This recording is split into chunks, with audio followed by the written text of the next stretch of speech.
You can tell it's old stuff. Sifting through decades of memories. This is the young Doretha Edgecomb. School board member Doretha Edgecomb is realizing an important chapter of her life is coming to a close. Where did time go? Oh, and how I've changed.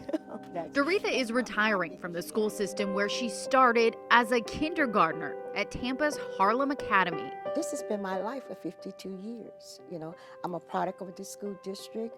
I've seen it changed over time. Doretha's grade school experience was much different than what we know today. It was the Jim Crow era. There was a water fountain that said black, and there was white. We understood that before you went downtown to shop, you couldn't eat at the lunch counters. Her classes were segregated too. Black students like Doretha got the hand-me-down school supplies from white children. It was just the way it was.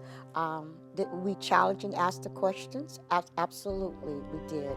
But I guess my parents, like most parents of children during that time, talked about those were the laws of the land, and we had to follow the rules. But Doretha's world changed when she graduated from Middleton High School in 1960 and left for college in Alabama. I took part in the civil rights marches in my small college town with the dogs and the water hose and the clubs and that kind of thing.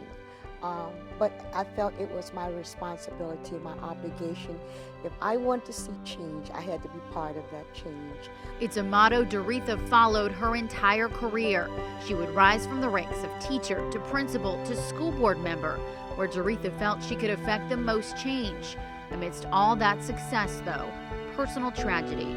This was my husband was investigated as a judge at the time. This is my daughter Allison. That's me with my afro. Her husband, George, was the county's first black judge. He passed away from leukemia at only 33 years old. The courthouse downtown now bears his name. But through the tough times, Doretha focused on her calling, helping students. It's the legacy she wants to leave behind.